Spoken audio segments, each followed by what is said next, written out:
pembelajaran kita. Ibu minta ketua kelas untuk memimpin doa. Ya, baik teman-teman, sebelum kita mulai pembelajaran, marilah kita berdoa dimulai. Berdoa selesai. Oke, terima kasih ketua kelas.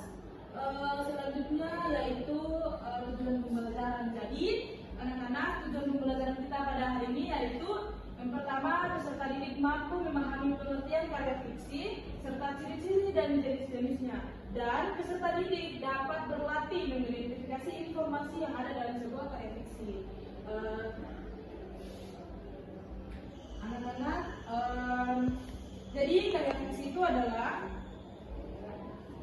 karya hasil perpaduan antara perasaan dan pikiran. Nah, Ibu mengambil salah satu pendapat dari Walet dan Waret. Mereka itu mengidentifikasi bahwa karya fiksi itu sebagai cerita atau latar bersumber dari imajinasi. Nah, jadi karya fiksi itu bersumber dari imajinasi. Nah, kemudian meskipun karya fiksi itu adalah cerita rekaan yang bersumber dari imajinasi,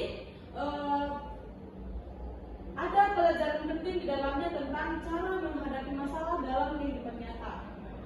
Kemudian ada jenis-jenis dari karya fiksi. Nah, jadi anak-anak ada jenis-jenis dari karya fiksi. Yang pertama itu ada novel, yang kedua roman, dan yang ketiga itu cerpen.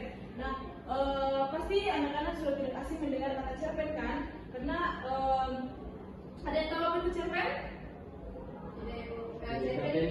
Iya, jadi cerpen itu cerita pendek. Langsung saja. Ada unsur-unsur karya fiksi di mana ada poin pertama ada tema cerita, yang kedua alur dan plot cerita, yang ketiga tokoh cerita, dan yang keempat itu latar cerita. Jadi yang pertama itu tema cerita. Jadi di dalam sebuah karya fiksi pasti ada tema cerita. Kemudian di poin kedua alur atau plot. Jadi ketika kita membuat sebuah karya fiksi pasti kita harus membuat alur ceritanya.